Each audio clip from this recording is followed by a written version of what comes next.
الرجیم بسم اللہ الرحمن الرحیم الحمد للہ رب العالمین والصلاة والسلام علی اشرف الانبیاء والمرسلین وعلی آلہ الطیبین الاطہرین لا سیما بقیت اللہ فی الارضین روحی وارواح العالمین لہ الفدا واللعنۃ الابدیۃ علی اعدائہم من الآن الى قیام یوم الدین اما بعد فقد قال اللہ تبارک وتعالی فی کتابہ المجید وفرقانہ الحمید وقولہ الحق اعوذ باللہ من الشیطان الرجیم بسم اللہ الرحمن الرحیم الحمد للہ رب العالمین الرحمن الرحیم مالک یوم الدین ایاک نعبد وایاک نستعین اہدنا الصراط المستقیم صراط الذین انعمت علیہم غیر المغضوب علیہم ولا الضالین الحمدللہ رب العالمین۔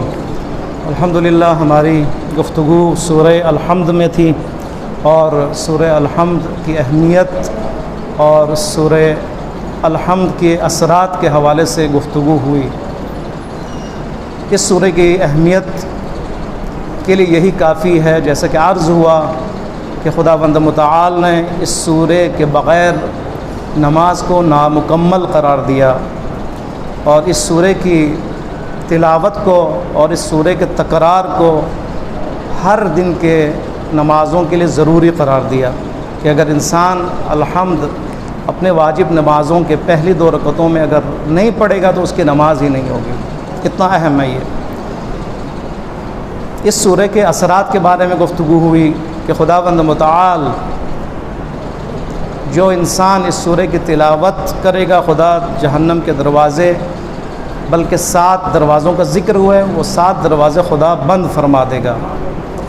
یہ آیت نہ صرف جہنم کے دروازوں کی بندش کے لیے کافی ہے بلکہ شفا کے لیے بھی کافی ہے۔ اگر انسان نے معنوی اور فکری شفا تو ہے ہی، لیکن جسمانی اگر شفا کی اس کو ضرورت ہے تو اس الحمد کا بہت بڑا کردار ہے۔ اسی طرح انسان کے ذہن اور حافظے کے لیے بہت ہی پرتاثیر ہے اور سفر کے لیے بہت ہی اہم ہے۔ حفاظت کے لیے، انسان تمام آفات سے دوری کے لیے، حوادث سے محفوظ رہنے کے لیے یہ سورہ جو ہے اپنا اثر دکھاتا ہے۔ بہت سے اثرات ہیں کہ وقت کی قلت کی وجہ سے اس کی طرف اشارہ نہیں ہوا۔ سورہ الحمد بہت ہی اہم سورہ ہے، بہت ہی اہم۔ اس سورہ میں اگر آپ غور کریں تو پروردگار عالم نے خدا کی بارگاہ میں حضور کے لیے ایک باقاعدہ ایک پیکج آپ کے حوالے کیا ہے کہ انسان خدا کے حضور میں جب حاضر ہو، خدا کے محضر میں اگر انسان حاضر ہو تو اس کو تعلیم دی گئی کہ کیسے اس نے حاضر ہونا ہے اور وہاں حاضر ہو کر اس نے کیسے اپنے کلام کو شروع کرنا ہے اور اس گفتگو میں انسان نے کہنا کیا ہے اور یہ گفتگو شروع کیسے ہونی ہے اور انسان اس گفتگو میں اپنا کیا مطالبہ پیش کرے، کیا دعا کرے۔ پورا ایک پروگرام، تربیتی پروگرام، تعلیمی پروگرام خداوند متعال نے اس سورہ مبارکہ میں معین کیا، رکھ دیا ہے۔ صرف اس کے لیے فکر کافی ہے، یعنی انسان غور کرے، خوض کرے۔ علماء کرام نے اس میں غور کیا اور علماء کرام نے فرمایا کہ خداوند متعال نے پورے قرآن میں مستقیماً براہ راست انسان سے جو گفتگو کی ہے اپنی زبان میں گفتگو کی ہے۔ اللہ نے اپنی زبان میں، الہی زبان میں، خدائی زبان میں۔ اذا جاء نصر اللہ والفتح، یاد کرو اس زمانے کو کہ جب فتح آئی، یاد کرو اس زمانے کو کہ وہ واقعہ ہوا۔ الف لام میم ذالک الکتاب لا ریب فیہ، یہ وہ قرآن ہے کہ جس میں کوئی شک نہیں ہے۔ لہٰذا خداوند متعال نے قرآن میں جہاں پر اپنی زبان استعمال کی ہے وہاں پہ یہ حکم دیا ہے، آرڈر دیا ہے، اعبدوا ربکم الذی، عبادت کرو اپنے اس پروردگار کی جس نے تمہیں خلق کیا ہے، آرڈر دیا ہے۔ یہ حقائق بیان فرمائے ہیں۔ اذا جاء نصر اللہ والفتح تبت یدا ابی لہب وتب الم تر کیف فعل ربک باصحاب الفیل۔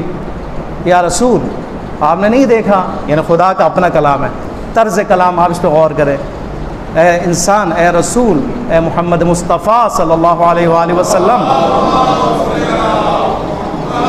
آیا آپ نے غور نہیں کیا؟ آیا آپ نے فکر نہیں کی؟ آیا آپ نے دقت نظر سے نہیں دیکھا؟ یہ ہے خداوند متعال کا کہ اپنی زبان. لیکن یہ وہ سورہ ہے کہ جہاں پر بسم اللہ سے لے کر ہر آیت میں پروردگار عالم نے انسانی زبان کو استعمال کیا ہے، انسانی زبان کو استعمال کیا. اور انسان کی زبان کو استعمال کرتے ہوئے ہمیں سبق دی ہے، اے انسان جب تو خداوند متعال مجھ خدا کے بارگاہ میں جب حاضر ہو تو یہ زبان استعمال کرنا ہے. تعلیم دی ہے، تعلیم. بسم اللہ، آپ دیکھیں بسم اللہ یہ نہیں ہو سکتا کہ خداوند متعال اپنے بارے میں کہ میں شروع کرتا ہوں اللہ کے نام سے. ترجمہ اگر آپ کریں تو خدا اپنی زبان نہیں استعمال فرما رہا. یہاں پہ کیا ابتدئ بسم اللہ الرحمن الرحیم ہے، ایک ابتدئ اندر ہے کہ میں ابتدا کرتا ہوں، میں شروع کرتا ہوں اللہ کے نام سے جو بڑا مہربان. اگر یہ خدائی کلام زبان خدا کے تحت ہو تو یہاں پہ کیا کہنا چاہیے تھا؟ ابتدئ بسم اللہ الرحمن الرحیم. اے لوگوں، اے شروع کرنے والوں، تم ابتدا کرو، تم شروع کرو اس اللہ کے نام سے جو بڑا مہربان ہے. لہٰذا یہاں پہ لہجہ خدائی نہیں، انسانی ہے، انسانی ہے. آپ آگے جتنا آپ بڑھیں گے وہاں پہ یہی ہے الحمدللہ رب العالمین. الحمدللہ رب العالمین آیا انسانی زبان ہے، الہی زبان ہے. خدا تو نہیں فرمائے گا الحمدللہ رب العالمین، اپنا شکر تو ادا نہیں کرے گا. شکر انسان نے ادا کرنا ہے. جب خدا کی کوئی نعمت ملے، جب خدا عطا فرمائے تو انسان کے لیے مستحب کیا ہے؟ الحمدللہ رب العالمین. ساری تعریفیں اس اللہ کے لیے. لہٰذا یہاں پہ نہیں فرمایا احمدی، اے انسان تم میرے حمد انجام دو، بلکہ الحمدللہ رب العالمین، خدا کے حمد بجا لاؤ. کہو خود ساری تعریفیں اس اللہ کے لیے ہے جو عالمین کا پروردگار ہے. یہاں پہ بھی زبان انسانی استعمال ہوا ہے. اب آگے سے طرف بڑھتے جائیں. مالک یوم الدین، مالک یوم الدین نہیں فرمایا کہ مجھے مالک یوم الدین قرار دو، بلکہ کیا فرمایا؟ مالک یوم الدین. وہ خدا یوم جزا کا مالک ہے، یوم جزا کا مالک ہے. نہیں فرمایا اے انسان صرف میری عبادت کرو، بلکہ ایاک نعبد، میں اے خدا صرف تیری عبادت کرتا ہوں. یہ زبان میں زبان ہے انسانی ہے. نہیں فرمایا اے انسان صرف مجھ سے تم مدد طلب کرو، آرڈر نہیں ہے، بلکہ وَإِيَّاكَ نَسْتَعِينُ، میں اے پروردگار آپ سے صرف مدد طلب کرتا ہوں. اور اسی طرح آپ جائیں اهْدِنَا الصِّرَاطَ الْمُسْتَقِيمَ، اهْدِنَا الصِّرَاطَ الْمُسْتَقِيمَ. نہیں فرمایا کہ انسان صرف میری ہدایت کے تحت تم صراط مستقیم پر چلو، بلکہ اہدنا، ہماری ہدایت کرو. پھر انسان کی طرف پلٹتا ہے. آپ دیکھیں زبان انسانی ہے. ہر آیت میں چاہے اس کا تعلق شروع فعل سے ہو بسم اللہ الرحمن الرحیم، چاہے اس کا تعلق شکر الہی سے ہو الحمدللہ رب العالمین، اگرچہ اس کا تعلق قیامت سے ہو مالک یوم الدین، آپ اسی طرح جائیں مدد سے ہو، آپ اسی طرح عبادت سے ہو، اور صراط مستقیم کے لیے ہو. ہر جگہ پہ پروردگار عالم نے انسانی زبان استعمال کرتے ہوئے ہمیں یہ سمجھانے کی کوشش کی ہے انسان، اے عبد، اے وہ کہ جو خداوند متعال کے ربوبیت میں آنے والے، تم نے اگر بزم خدا میں آنا ہے، خدا کے حضور میں حاضر ہونا ہے، تو تمہاری زبان یہ ہونی چاہیے، تمہارا ادب یہ ہونا چاہیے. اس طرح تم نے کلام کو شروع کرنا ہے، اس طرح تم نے پروردگار عالم کے حضور میں اپنے اس خدا کے مدد کو طلب کرنا ہے. تم نے اس طرح اپنے عبادت اور عبودیت کا اظہار کرنا. ایاک نعبد، ایاک نعبد ایک مکمل طور پر تربیتی پیکیج ہے یہاں پر کہ کس طرح اس انسان نے نماز میں اور نماز کے بعد خداوند متعال کے اوصاف بیان کرنا ہے، کیسے بیٹھنا ہے، کیسے اپنے کلام کو شروع کرنا ہے. ایسا نہیں ہے کہ انسان بیٹھے مسجد میں آئے نماز پڑھے، نماز پڑھنے کے فوراً بعد اپنے مطالبات شروع کر دے. اے خدایا مجھے وہ دے، میرے لیے مشکل، اس مشکل کو حل فرما، میں مریض ہوں، میری مریضی کو دور فرما، میں تنگی رزق کا شکار ہوں، میرے رزق میں وسعت فرما. براہ راست بے ادبی ہے، بے ادبی ہے. خدا کی تعریف اور ستائش اور حمد و ثنا کے بغیر فوراً اپنے حوائج کو پیش کرنا، اپنے مطالبات کو پیش کرنا بے ادبی ہے. سورہ الحمد نے ہمیں سمجھایا کہ کیسے خداوند متعال کے محضر میں اپنے کلام کو شروع کرنا ہے. بسم اللہ الرحمن الرحیم، الحمدللہ رب العالمین الرحمن الرحیم مالک یوم الدین. حمد کرنا ہے، پہلے حمد تعریف کرنی ہے، ستائش کرنی ہے، حمد و ثنا بیان کرنا ہے، خدا کی عظمت کو بیان کرنا ہے. اس کے بعد اپنے اخلاص کو بیان کرنا ہے. ایاک نعبد و ایاک نستعین، اپنے خدا کی ساتھ عبودیت کے لحاظ سے یا عبودیت تعلق ہے اس کو پیش کرنا ہے، اپنے اخلاص کو پیش کرنا ہے کہ میرا آپ سے ساتھ وہ تعلق ہے کہ آپ کے علاوہ میرا کچھ ہے ہی نہیں، کوئی ہے ہی نہیں. دیکھو یہ ادب ہے. تعریف و تمجید اور ستائش و حمد و ثنا کے بعد اپنے اخلاص کو، اپنے اس تعلق کو ظاہر کرنا ہے کہ پروردگارا اگر مدد چاہیے تو تو فقط مدد کرنے والا ہے. پروردگارا اگر میں عبادت کروں فقط تو لائق عبادت ہے. اس کے بعد مطالبہ وہ کیا ہے؟ اہدنا الصراط المستقیم. دیکھیں کتنے مقدمات کے بعد، کتنے تمہید کے بعد، اور کتنے حمد و ستائش کے بعد، اور کتنے اپنے عبودیت کے اعلان کے بعد، اور کتنے خدا کے ساتھ تعلق کے اعلان کے بعد جا کر اہدنا، دعائے حقیقی یہاں پہ کیا ہے؟ اہدنا الصراط المستقیم. اس اہدنا الصراط کے لیے دیکھیں کتنے لائنیں، کتنی آیتیں اور کتنا کلام. یہ خداوند متعال کے خاص تحفہ ہے ہمارے لیے، ہماری تربیت کے لیے، ہماری فکری تربیت کے لیے. ہم نے اگر عبد خدا بننا ہے، اگر ہم نے خدا کے محضر میں ایک عبد کی صورت میں ہم نے اگر موجود ہونا ہے اور حاضر ہونا ہے تو اس کے لیے کیا ادب ہے اور احترام ہے، آداب ہیں. وہ آداب کہاں سے ہمیں ملیں گے؟ سورہ الحمد کے ذریعے سے. اور اس کے بعد جب آپ دعا کریں وہ دعا کون سی ہونی چاہیے؟ آپ ہر دعا مانگ سکتے ہیں، ہر دعا جو جس مشکل میں انسان پڑا ہوا ہو اس مشکل کو خدا کے سامنے پیش کرے. جو بھی مشکل، اس کو بیماری ہو، تنگ دستی ہو، فقر ہو، پیپر کا مسئلہ ہو، گھر کا مسئلہ ہو، شادی کا مسئلہ ہو، کوئی بھی مسئلہ ہو. لیکن یہاں پہ سورہ الحمد میں بتایا کہ سارے مشکلات اپنی جگہ پر، ساری دعائیں اپنی جگہ پر، سارے حوائج اپنی جگہ پر، سارے مطالبات اپنی جگہ پر، لیکن وہ مطالبہ جو بنیادی حیثیت رکھتا ہے اور انسان کو صرف اس کی طرف زیادہ توجہ دینی چاہیے، وہ کیا ہے؟ صراط مستقیم. صراط مستقیم. ورنہ اور کوئی دعا خداوند متعال یہاں پہ بیان فرما سکتا تھا اہدنا الصراط کے علاوہ، لیکن یہاں پہ صرف اہدنا الصراط کا ذکر فرمانا یعنی اس بات کی دلیل ہے کہ انسان مومن کے لیے جو خاص دعا ہے، جو بنیادی دعا ہے، اس کے لیے اس مومن ہونے کی حیثیت سے، ایک عبد ہونے کی حیثیت سے، خدا سے تعلق رکھنے کی حیثیت ہے، وہ کیا ہے؟ خدا کا راستہ. خدا کا راستہ، اس راستے کے لیے دعا کرے، اس کی تمنا، اس کی آرزو، اس کا مطالبہ، اس کی خواہش، اس کا ہدف کیا ہونا چاہیے؟ صراط مستقیم. صراط مستقیم. کیا آیا وہ محمدی راستے پر ہے یا نہیں ہے؟ الہی راستے پر ہے یا نہیں ہے؟ اس کے لیے دعا کرے. حسینی راستے پر وہ گامزن ہے یا نہیں ہے؟ اس کے لیے دعا کرے. مہدوی راستے پر، فاطمی راستے پر، نقوی و تقوی راستے پر وہ گامزن ہے یا نہیں ہے؟ اس کے لیے دعا کر. یہ بڑا اہم ہے.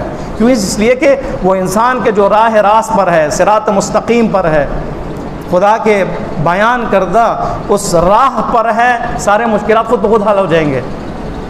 اگر حل نہ بھی ہو تو وہ مشکل اس کے لیے پھر مشکل نہیں رہے گی. صبر عطا کرے گا پروردگار. اس کے لیے سکون ہے، اس کے لیے سکون ہے. مشکل کے بغیر تو انسان رہے گا نہیں. یہ دنیا ہے. امیر المومنین فرماتے ہیں، امیر المومنین علیہ الصلوۃ والسلام، الدنیا مشون بالحزن. دنیا کی زندگی مشکلات کے ساتھ ہے. جہاں پہ مشکل ہے وہاں پہ کیا ہے؟ انسان کے لیے آسانیاں بھی ہیں. جہاں پہ مرض ہے وہاں پہ تندرستی بھی ہے. جہاں پہ ٹینشن اور ڈپریشن ہے وہاں پہ کیا ہے؟ انسان کے لیے سکون بھی ہے. جہاں پہ انسان کے لیے زخم ہے وہاں پہ اس کے لیے درمان بھی ہے، اس کے لیے علاج بھی ہے. سب کچھ ہے، سب کچھ ہے. لیکن مسئلہ حقیقی کہ اس نے ان تمام مشکلات میں رہنا ہے، کیونکہ دنیا کی ذات میں مشکلات ہے. ورنہ آپ دیکھیں اگر مشکلات اگر منفی پہلو ہوتا تو انبیاء اور اولیاء نے سب سے زیادہ مشکل دیکھے، اہل بیت نے سب سے زیادہ مشکل دیکھے. ان سے زیادہ مشکل کسی نے دیکھا ہے؟ ان سے زیادہ کرب میں کوئی مبتلا ہوا ہے؟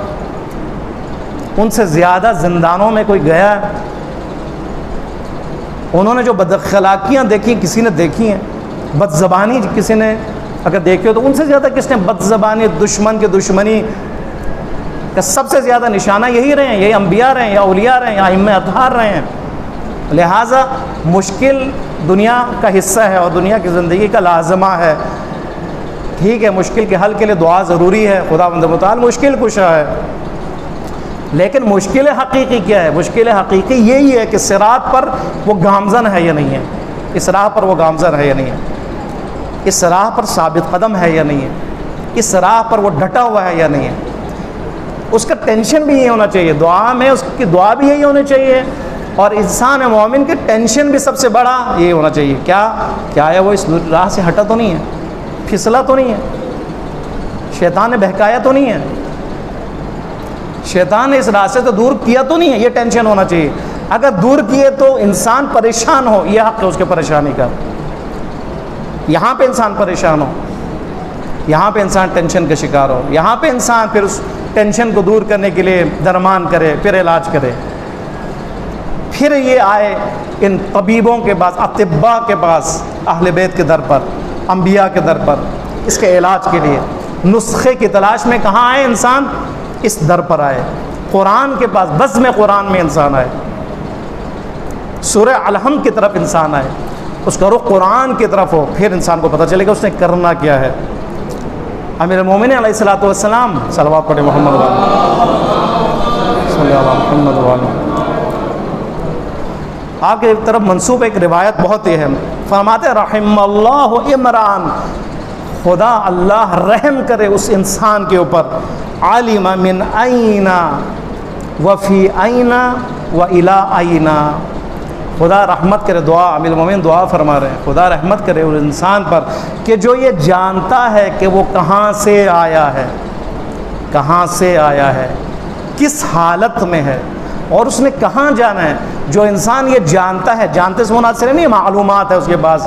جاننا یعنی سب سے بڑی اس کی کوشش یہی ہے کہ وہ یہ پتہ کرے اور وہ اپنے ذہنی کیفیت کو جانچنے کی کوشش کرے کہ آیا وہ خدا کی طرف سے آیا یا نہیں آیا. فکر کرے اس کے حوالے سے، وہ کہاں سے ہے، کس ہستی نے اس کو وجود دی ہے، کس نے اس کو خلقت دی ہے. من عین، کہاں سے یہ آئے؟ توحید، اسی کو توحید کہتے ہیں، یہی توحید ہے. سورہ الحمد توحید و نبوت و قیامت کا تذکرہ ہے. سورہ یاسین میں توحید و نبوت و قیامت کا تذکرہ ہے. اصول دین کی بنیاد یہ تین ہیں، عدل توحید کا ہی حصہ ہے، امامت نبوت کا ہی حصہ ہے. لہٰذا بنیادی طور پر اصول دین کیا ہے؟ توحید و نبوت و معاد. یاسین میں اس کا محور بھی یہی. اور آپ دیکھیں الحمد 7 آیتیں، لیکن 7 آیتوں میں توحید بھی بیان ہوا ہے، نبوت بھی بیان ہوئی اور معاد بھی بیان ہوا ہے. اس روایت میں بھی یہی ہے، من عین. انسان کو اگر یہ پتہ ہو، حقیقت معلوم ہو جائے اور انسان اس کی تلاش میں ہو اور اس کی کوشش یہی ہو کہ جس کی طرف سے میں آیا ہوں اس ہستی کو، اس خالق کو میں خوش کروں، اسی کو توحید کہا جاتا ہے. وفی عین، اس کو یہ پتہ ہو کہ اس کی حالت کیا ہے، وہ کس حالت میں ہے، وہ کیسے زندگی گزار رہا ہے، کس کی رہبری میں زندگی گزار رہا ہے، کس کی قیادت میں زندگی گزار رہا ہے. یہ نبوت ہے اور امامت ہے. من عین یعنی اللہ کی طرف سے وہ آیا ہے، اس اللہ کے اوصاف کو جانتا ہو، اس اللہ کے خبیر اور بصیر ہونے کو جانتا ہو، اس اللہ کے قدرت اور حکمت کو وہ جانے، اس اللہ کے افعال کو وہ جانے کہ اس کے افعال میں بھی توحید، اس کے صفات میں بھی توحید، پھر اس اللہ کی عبودیت کرے، اسی کو توحید کہا جاتا ہے. اور انسان اس دنیا میں اس کی حالت کیا ہے، اس حالت کے بارے میں پریشان ہو کہ اس کی حالت کیا ہے، آیا مومن ہے یا نہیں، مسلمان ہے یا نہیں. ائمہ اطہار علیہ السلام کی رہبری اور امامت میں اور ولایت میں وہ زندگی کر رہا ہے یا نہیں کر رہا. فرماتے ہیں یہ بھی رحم خدا کے رحم کا مستحق ہے، رحم اللہ عمران. اور تیسرا، اس کو پتہ ہو اس نے کہاں جانا ہے، کہاں جانا ہے، کہاں جانا ہے، اس نے آیا کہاں سے ہے، جانا کہاں ہے، اور ابھی اس وقت اس کی حالت کیا ہے. یہ اگر انسان اس حوالے سے اگر غور کرے تو یہ انسان پھسلے گا نہیں، یہ انسان اس کو شیطان اور شیاطین بہکائے گا نہیں. جس کے پوری فکر یہی ہو، یہ فکری ہے. یعنی اگر انسان، خدا نے فرمایا کہ افلا یتفکرون، تم کیوں فکر انجام نہیں دیتے ہو. کوئی اگر یہ سوال کہ کو کیا فکر کروں، فکر کس کے بارے میں کروں، یہ روایت ہے اس کے لیے. اس معاملے میں اس حوالے سے فکر کرو کہ من عین، کہاں سے وہ آیا ہے، کس ہستی کی طرف سے وہ آیا؟ پہلے وہ کیا تھا؟ رحم مادر سے یہ سفر شروع ہوا عالم دنیا میں، اس سے پہلے عالم الست میں وہ تھا، پھر عالم برزخ میں جائے گا، پھر عالم آخرت تک وہ پہنچے گا۔ یہ ایک سفر ہے، یہ سفر ہے جس کی ایک ابتدا ہے۔ من کے ذریعے استعمال ہوتا ہے۔ من، اگر آپ کہیں میں نے لاہور سے اسلام آباد کا سفر کیا، آپ کیا کہیں؟ سافرت من لاہور الی اسلام آباد۔ من یعنی ابتدا کے لیے ہوتا ہے۔ فرمایا من آئینا الی آئینا، کہاں سے آئے اور کہاں جانا ہے۔ بس ایک انسان ایک جگہ سے آیا ہے اور کہیں اس نے جانا ہے، بس اس کا مطلب ہے انسان کیا ہے؟ مسافر ہے۔ انسان کیا ہے؟ سفر میں ہے، سفر میں انسان۔ صراط راستے کو کہا جاتا ہے۔ اہدنا الصراط المستقیم، اے پروردگار مجھے اس راستے پر ثابت قدم رکھ اور میری اس کی طرف ہدایت فرما۔ بس راستہ کس لیے؟ سفر کے لیے۔ بس انسان کیا کرے؟ سب سے پہلے اپنے آپ کو مسافر سمجھے۔ اس کے پاس سب کچھ ہے، سکون بھی ہے، کوٹھیاں بھی ہے، مال بھی ہے، دولت بھی ہے، ثروت بھی ہے، سب کچھ ہے، پھر بھی وہ مسافر ہے۔ مسافر ہے، وہ آیا کہیں سے، وہ جانا کہیں اور ہے۔ انا للہ و انا الیہ راجعون۔ آیا خدا کی طرف سے، ملکیت ہم اللہ کی ملکیت ہیں، اور ایک حالت ہے ہماری، وہ حالت کے وہ خدائی حالت ہونی چاہیے۔ وہ حالت جس میں ہم رہ رہے ہیں، جس میں ہم زندگی گزار رہے ہیں، جو حالت ہماری ہونی چاہیے وہ کہ الہی حالت، قرآنی حالت۔ کیوں؟ اس لیے کہ اللہ کی طرف سے ہم ہیں، جانشین خدا، خلیفۃ اللہ فی الارض ہے انسان، خلافت کا تاج اس نے پہنا ہوا ہے۔ اس لیے وہ خلق ہوا ہے تاکہ اللہ کے اوصاف اسے ظاہر ہوں، دنیا اس کے اوصاف کو دیکھے، جھلکیاں دیکھے اس کی، اللہ کے رحمت کا جوہر اس سے ظاہر ہو، خدا کا حلم اس سے ظاہر ہو، خدا کا علم اس کی زبان سے ظاہر ہو، خدا کا رحم اس کے ہاتھ سے ظاہر ہو، فکر الہی اس کے ذہن و دماغ سے ظاہر ہو۔ الہی صفات کے ظہور کے لیے انسان ہے، اور اس میں اکمل ترین کون ہے؟ انبیاء و اولیاء ہیں۔ اکمل ترین، اس کمال پہ پہنچے والی شخصیت اور ہستیاں، لیکن ان کے ماننے والے انہوں نے کیا کرنا ہے؟ ان میں جھلکیاں تو ہونی چاہیے، ان میں تھوڑا سا تو ہونا چاہیے، تبرکن کچھ تو ہونی چاہیے ان کے اندر۔ ایک مومن اگر بد اخلاق ہو، ایک مومن اگر ظالم ہو، اپنے آپ کو مومن اور شیعہ کے ظالم ہو، ایک مومن خدا کی نافرمانی کرتا ہو، آپ بتائیں وہ کیا الہی صفات کا مائل ہے؟ نعوذ باللہ، وہ تو ضد خدا ہے، خدا کا مخالف ہے۔ وہ تو خدا نے جو راستہ اور صراط معین کی، اس کے خلاف جا رہا ہے، اپوزٹ جا رہا ہے، اس کے برخلاف جا رہا ہے، اس کے کہیں اور نکل گیا یہ انسان۔ اس کے بارے میں غور کرے، صراط المستقیم، اے پروردگارا مجھے اس سیدھے راستے کی طرف ہدایت فرما، اسی راستے پر مجھے ثابت قدم رکھ۔ یہ ہماری سب سے بڑی دعا ہے، اور یہی ہمارا سب سے بڑا ہدف ہے، اسی پہ ثابت قدم رہنا، اور یہی ہمارے لیے سب سے بڑا امتحان ہے۔ یہی امتحان ہے۔ امتحان کیا؟ یہی ہے، خداوند متعال کی طرف سے مومن ہے یا نہیں، اس کا جو سبجیکٹ ہے، کورس ہے، وہ کیا ہے کہ میں اور آپ اس صراط پر ہیں یا نہیں ہیں، پھسلے تو نہیں ہیں، گمراہ تو نہیں ہوئے، اس راستے کو گم تو نہیں کر دیا، ظالم میں سے تو نہیں ہے، ظالمین میں سے تو نہیں ہے، مغضوبین میں سے تو نہیں ہے، غیر المغضوب علیہم ولا الضالین، یعنی وہ دو گروہ ہیں کہ جو اس سے بھٹک چکے ہیں۔ فوراً اس سے تبرہ اور فوراً ان سے اظہار بیزاری کرنا، ہر انسان نے ہر نماز میں اس اظہار بیزاری کو کرنا ہے۔ دعا بھی کرنی ہے کہ اہدنا الصراط المستقیم صراط الذین انعمت علیہم، علی کا راستہ، فاطمہ کا راستہ، نبی کا راستہ، محمد مصطفیٰ کا راستہ، مہدی کا راستہ، سارا راستہ یہ ہے، لیکن اس کے مقابلے میں بھی راستے ہیں، یہ انسان سمجھے۔ صراط مستقیم کے پیرلل بھی راستے ہیں، اس کے اپوزٹ بھی راستے ہیں، وہ کیا ہے؟ غیر المغضوب علیہم ولا الضالین، کہ انسان اس خطرے کو بھی محسوس کرے کہ یہ راستہ اگر ہے تو اس راستے سے دائیں بائیں بھی کچھ راستے ہیں، وہاں پہ اس طرف انحراف کے لیے خطرہ موجود ہے۔ شیطان اسی انتظار میں کہ انسان کسی بھی طرح شہوت بڑھکا کر، اس کے غضب کو بڑھکا کر، اس کو نفسانی خواہشات میں ڈال کر اسی راستے سے ہٹا دیا جائے، اس کی کوشش یہ ہے، اور پروردگار عالم کی حکمت یہ ہے کہ یہ مومن اس راستے سے نہ ہٹے۔ خداوند متعال نے جتنے بھی انتظام تعلیم کا جو انتظام کیا، قرآن کا نزول، انبیاء کا آنا، سب اسی لیے کہ یہ انسان اس راستے سے نہ ہٹے، اس راستے سے ہٹا ظالم بن گیا، اس راستے سے ہٹا فاجر بن گیا، اس راستے سے ہٹا منافق بن گیا، اسی راستے سے ہٹنے سے کافر بن جاتا ہے۔ خوب کافر اور منافق اور فاسق اور فاجر خوب کون ہے؟ یہی تو ہے، یہی تو ہیں کہ جو اس راستے سے ہٹے، اس کے علاوہ کو کیا ہے ان کی؟ کوئی ہے اس کے لیے کوئی اور معیار اور میزان؟ کفر و نفاق و فجر کے لیے یہی ہے صراط مستقیم۔ فاتحۃ الکتاب شفاء من کل داء، اسی لیے فرمایا کہ الحمد سورہ ہر مرض کی دوا ہے، ہر مرض کے لیے شفا ہے، ہر بیماری کے لیے شفا ہے، چاہے وہ جسمانی ہو، چاہے معنوی ہو، فکری ہو، چاہے معنوی ہو۔ معنوی آپ کے سامنے کہ خداوند متعال نے انسانی زبان میں گفتگو کر کے ہمیں ادب کا طریقہ سکھا دیا، یہ خداوند متعال کی تعلیم ہے۔ اور اس تعلیم میں سب سے اہم یہ کہ وہ خداوند متعال کو ہی قابل مدد سمجھے اور خدا کو ہی قابل عبادت سمجھے، اور اس عبادت کے راہ میں جو سب سے بڑی رکاوٹ ہے وہ دشمن ہے، وہ شیطان ہے، اس راستے میں جو قبضہ کیے ہوا جو دشمن ہے وہ ہیں جو انسان کو اس راہ سے ہٹانے کے لیے کوشاں ہیں۔ ربنا لا تزغ قلوبنا بعد اذ ہدیتنا وہب لنا من لدنک رحمہ، یہ دعا بہت اہم ہے، اسی لیے اے پروردگار ہمارے قلوب کو منحرف نہ فرما، منحرف نہ فرما، بعد اذ ہدیتنا، ہدایت کے بعد، بس ہدایت کے بعد خطرہ موجود ہے، کوئی یہ نہ سمجھے کہ میں اب شیعہ ہوں، مومن ہوں، بس میرے لیے کوئی خطرہ نہیں۔ بعد اذ ہدیتنا، ہدایت کے بعد میرا قلب، میرا دل اس راہ صراط سے، اس راہ مستقیم سے ہٹ سکتا ہے۔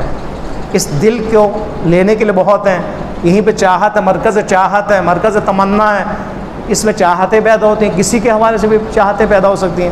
اس دل کو نورانی بنانے کی ضرورت ہے، اور اس دل کو نورانی بنانے کے لیے اس قلب کا نورانی ہونا ضروری ہے، اور اس قلب کے نورانیت کے لیے قرآن کو خداوند متعال نے قرار دیا کہ انسان قرآن کے ذریعے، آیت الہی کے ذریعے اپنے دل کو نورانی بنائے تاکہ یہ دل صراط مستقیم سے منحرف نہ ہو۔